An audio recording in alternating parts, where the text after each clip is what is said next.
Once upon a time, in a kingdom of rolling green meadows and crystal clear rivers, there lived a queen unlike any other. She had inherited the throne from her father, a wise and noble king, and was blessed with jewels, silks, and treasures from across the world. Yet, despite her wealth and royal dignity, the queen carried in her heart a most peculiar belief.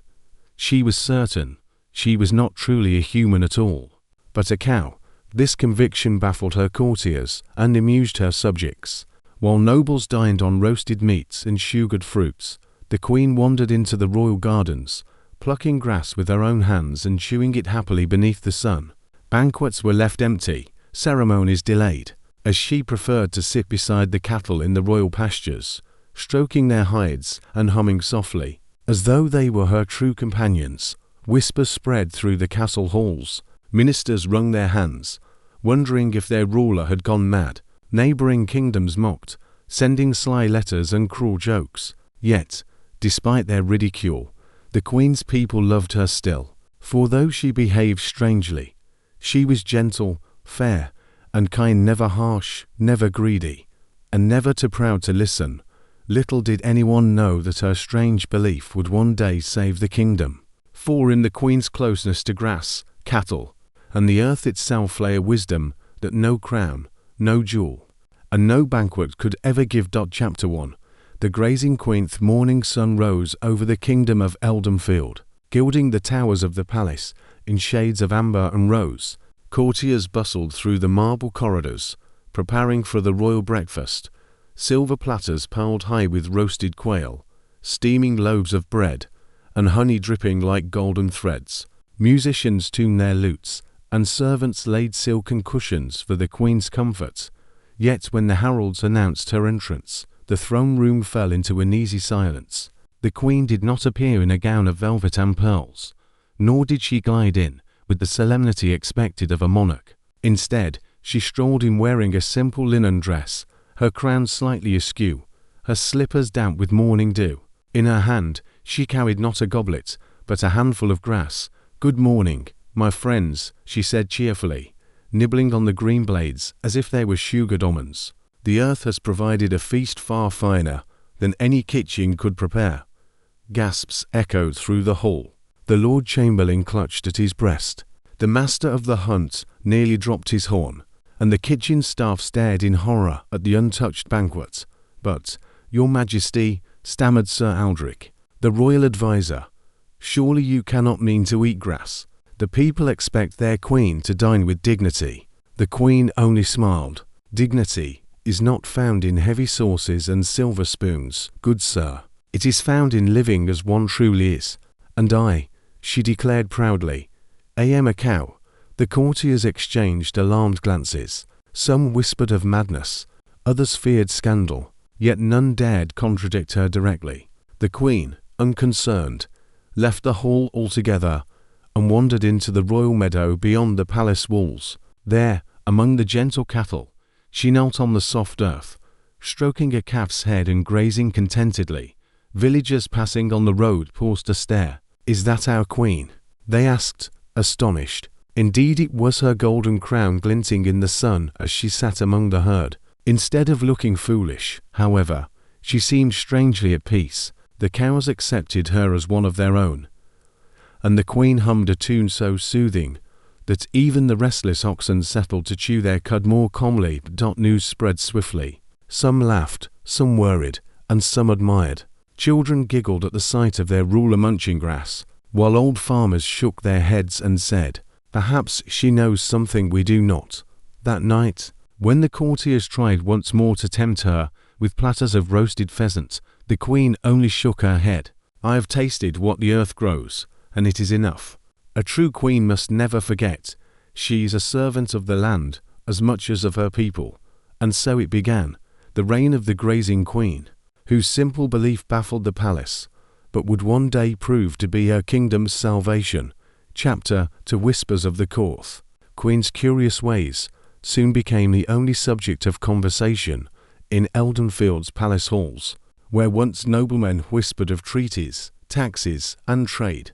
They now bent their heads together to murmur, "Did you see her grazing? or she is taken to mooing with the cows at sunrise. In the grand council chamber, ministers sat in a circle of gilded chairs, their faces grave. The Lord Chamberlain cleared his throat. Ahem, it is most improper. Our queen eats grass in the meadows, like a common beast. If visiting dignitaries should see her, the kingdom will become a laughingstock. Sir Aldrich, the royal adviser, nodded vigorously. Indeed, our neighbours already jest at our expense. Yesterday I received a letter from King Arswin, asking whether our queen will soon grow horns. This cannot be endured. But the old bishop, who had watched 3 rulers rise and fall before her, raised a finger. And yet, has she not shown kindness to her people? Taxes lowered, disputes settled with fairness, no wars waged in vanity. A strange queen, perhaps, but not a cruel one. The chamber fell silent, for it was true the people loved her still. Farmers spoke of how she wandered the fields, listening to their troubles as easily as she listened to the lowing of cows. Children adored her gentle laugh, and often found her humming lullabies in the pasture. Even the cattle thrived, their coats shining brighter than ever before. Still, the nobles fretted. A banquet had been prepared for ambassadors from the northern lands. Would the queen sit upon her throne, wearing her crown and eating venison with jawed forks? Or would she abandon ceremony, wander barefoot into the garden, and chew cud alongside the cows? On the eve of the banquet, the ministers begged an audience. "Your Majesty," said Sir Aldrich, bowing low, "the dignity of the realm rests upon tomorrow's feast. I implore you eat as a queen should, if only for this one night." The queen looked at them with calm eyes. "My lords, I respect your concern. Yet tell me, what is a queen, if not the truest version of herself? To deceive others with silk and silver is a far greater disgrace than to be seen with grass between one's teeth." The courtiers groaned, despairing. But Miss Hester, a maid who had grown up in the village, whispered to her fellows, "I think she's wiser than she seems. She treats us kindly, and she harms none. Perhaps her oddness hides a blessing." And so the whispers spread through kitchens, corridors, and courtyards. Some said the queen had lost her wits, others that she had gained new wisdom. The palace buzzed like a hive, torn between laughter and unease. Meanwhile, the queen slept peacefully, dreaming of green fields under a golden sky, utterly unaware that the fate of her throne and the patience of her court rested upon what she chose to eat at tomorrow's feast. Chapter 3. The mocking king's word of the grazing queen spread far beyond Eldenfield's borders. In distant halls, kings and queens laughed over goblets of wine at tales of a monarch who chewed grass like a cow. Some thought the story an exaggeration, others a jest, but when messengers confirmed it, the rulers of neighboring lands decided to see the spectacle for themselves. And so, one bright afternoon, 3 carriages rolled up to the palace gates. Out stepped King Arswin of the north, tall and loud, with a beard that wagged when he laughed. Behind him came Queen Theodora of the east, draped in silks, her eyes sharp as daggers. Last was Prince Roland of the south, young and smug, who whispered jokes to his attendants. They were welcomed with ceremony trumpets, banners, and the anxious bows of courtiers. But all the while, the visitors whispered sly remarks. "Do the cows share her throne?" chuckled Arswin. "Will she serve us meadow hay instead of roast?" teased Roland. Even Theodora, who usually held her tongue, smiked. At last, the queen entered. She wore her crown, though a daisy chain peeked out beneath it. Instead of jewels, she had tucked fresh clover into her gown. The hall grew tense. Would she sit at the banquet, or would she stray again? When the feast began, golden platters of venison, pheasant, and sugared fruits were set before the guests. The foreign rulers dug in with gusto, while the queen calmly asked for a wooden bowl of fresh grass and herbs from the palace gardens. Murmurs rose like storm winds. Oswin laughed, so loudly the goblets rattled. "By thunder, she grazes indeed." Roland nearly fell from his chair, giggling. Theodora hid her smile behind her jeweled hand. Yet the queen was unshaken. She ate slowly, peacefully, and when the laughter grew unbearable, she looked up and said, "Tell me, good neighbors, Is it worse that I eat grass, which grows freely from the earth, or that you gorge yourselves on meats and sweets, while your peasants hunger outside your gates?" The laughter faltered, for though she spoke softly, her words struck like a bell in silence. Some courtiers gasped, fearing insult, but the queen smiled serenely. "I have chosen a simple life, for it keeps me close to my people. A queen must not rise so high that she forgets the ground beneath her feet." Her guests shifted uneasily. King Arswing cleared his throat and reached for more venison, though his laughter had died. Roland flushed and stared at his plate. Theodora, sharp-eyed, studied the queen as though seeing her anew. That night, whispers spread again, this time not of madness, but of courage. Though mocked to her face, the queen had stood firm, unashamed. In her strangeness, there was a strength no banquet could disguise, and somewhere, perhaps deep in their hearts, even the mocking kings wondered. Chapter 4. The Secret of the Land. Not long after the mocking kings had departed, dark clouds ceased to gather over Eldenfield. The rain, which had faithfully watered its meadows for generations, grew stingy. Days turned to weeks, and weeks into months, with only scorching sun and parched winds sweeping across the land. The rivers shrank to narrow streams, wells coughed up dust, and the fields browned. Farmers watched helplessly as their crops withered. Cattle grew thin, their ribs showing beneath dull coats. Children carried empty pails from dry wells, their eyes wide with hunger. The palace ministers panicked. "We must import grain," cried one. "Raise taxes," urged another. "Perhaps we should beg for aid from our neighbors," suggested a third, though all remembered too well the mocking laughter of those same rulers. While the council bickered, the queen wandered the meadows. Barefoot, she walked among her beloved cows, her eyes searching the earth, her ears tuned to the faintest sounds. She stroked the dry grasses, listened to the groaning soil, and remembered stories told by old shepherds when she was a child. One evening, as the sun dipped low, she knelt beside a patch of brittle clover. Closing her eyes, she pressed her hand to the ground. There, faint but steady, she felt a cool breath rising, a hidden spring beneath the earth. The next morning, she summoned the villagers. "Bring your spades and buckets," she said simply. "The earth has not abandoned us. We must dig where it still whispers." The nobles scoffed. "Madness! She follows cow scents and fairy tales." But the people trusted her, for she had always listened to them. And so they dug where she guided. Deep into the cracked soil by sunset, water gushed forth, a clear, cold stream that danced like silver in the dying light. The villagers cheered, scooping handfuls to their lips, while cattle crowded to drink. Hope, sweet as rain, returned. Word spread quickly. Other springs were found where the queen pointed, low valleys, shaded groves, forgotten wells beneath tangled weeds. With each discovery, the kingdom revived. Fields grew green once more, cattle fattened, and laughter returned to the villages. The ministers were forced to bow their heads. "Perhaps," admitted Sir Aldrich, "our queen's grazing has led her closer to the earth than our books and councils ever did." The queen only smiled, wiping soil from her palms. "One must listen to the land," she said. "It speaks, though not in words." From that day, her people began to see her differently. No longer merely the strange queen who chewed grass. She became the shepherd of their survival, the monarch who had drawn water from the earth when all seemed lost. And while foreign rulers boasted of armies and treasures, Eldenfield's people whispered with pride, "Our queen lives with the cows." But she saved us all. Chapter 5. The crown of grass. With the drought ended, and the land blooming once more, the people of Eldenfield felt a gratitude that words alone could not hold. Everywhere, voices praised the queen, who had knelt in the dust and found water where none believed it remained. Yet still the court remained uneasy. The ministers fussed over ceremonies and foreign appearances, whispering, "A queen cannot live like a cow forever."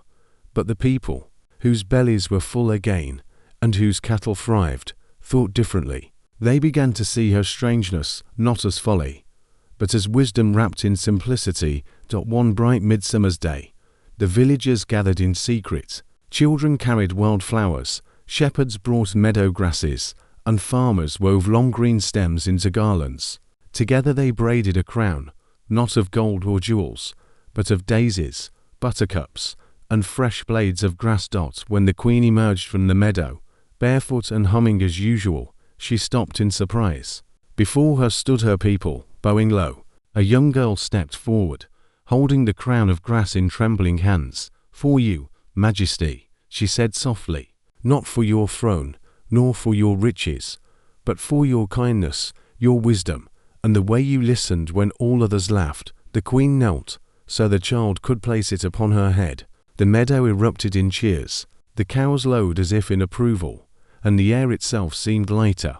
The ministers, who had once wrung their hands in despair, looked upon the scene with tears in their eyes. Even they could not deny the truth. This queen, who believed herself a cow, had become the heart of her people. And so she stood, crowned not with jewels, but with grass, smiling as the wind stirred her simple crown, her heart at peace. Chapter 6. The Queen's legacy. Years passed peacefully in Field. The drought that had once threatened to destroy the kingdom became a tale told to children, a reminder of the time their grazing queen had saved them by listening to the whispers of the land. The kingdom flourished, not through conquests or riches, but through harmony with the earth. The queen continued her daily walks among the meadows. Her crown of grass, remade fresh each morning by villagers, became a symbol far stronger than any crown of gold. When she sat in council, ministers still fussed about treaties and trade, but her words always brought them back to simplicity. What feeds the people? What cares for the cattle? What keeps the rivers flowing? In time, foreign rulers, once scornful, sent envoys to learn from her. They were astonished to see a monarch so content to share milk and bread with farmers, or to sit cross-legged among children, telling stories beneath the wide sky. Some returned home mocking her ways, but others went away changed, carrying her wisdom like seeds to plant in their own troubled lands. Her people, too, grew wiser. They no longer laughed at her grazing, for they saw it was not madness, but closeness, a way of living that made her see what others could not. When disputes arose between neighbors, they often asked, what would the queen do? And somehow the answer was always kind, gentle, and fair. As the queen grew older, her steps slowed, but her heart remained light. She still hummed songs to her cows, still stroked the calves' soft heads, still walked barefoot in the meadows. One summer evening, she gathered her people together.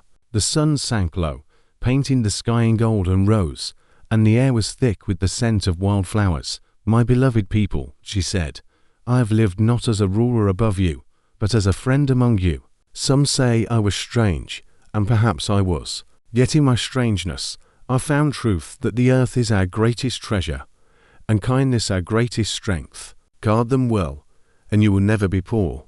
The villagers wept, for they knew her time was nearing its end. That night, the queen lay down not in her marble chamber, but in the meadow itself, beneath the stars, surrounded by cows who kept watch as if they understood. She closed her eyes and drifted peacefully into her final sleep. When dawn came, the people carried her gently to a hill overlooking the fields. They laid her to rest not in stone, but beneath the grass she had loved, weaving her once more into the heart of the land. Over her grave, daisies sprang up, followed by clover and buttercups, until the mound was a living crown of flowers. Generations passed, but the queen's story never faded. Children played in the meadows where she had walked, pointing to the hill and saying, "That is where our cow queen sleeps." Elders told the tale by firelight, not as a jest, but as a lesson, that wisdom may wear the strangest disguises, and that the truest rulers serve not their pride, but their people and their earth. And so, in the kingdom of Field, the legacy of the grazing queen endured, not carved in marble or sung in epic poems, but rooted in the grass beneath every step, and blooming in every heart that remembered her kindness. From that day onward, the queen was remembered not as mad, but as wise. She ruled gently, walking among her people as easily as among her cows, teaching them that strength lay not in pomp or pride, but in closeness to the land. Foreign kings who once mocked her now sent envoys in awe, seeking her counsel when famine or drought struck their realms. The villagers told their children and grandchildren the tale of the queen, who lived as she believed, who chewed grass in sunlit meadows, yet carried more wisdom than all the jeweled crowns of the world. And when she passed from this life, she was laid to rest not in a marble tomb, but in the fields she loved, beneath the sky and grass that had always been her kingdom. Thus lived and thus was cherished a queen who believed she was a cow.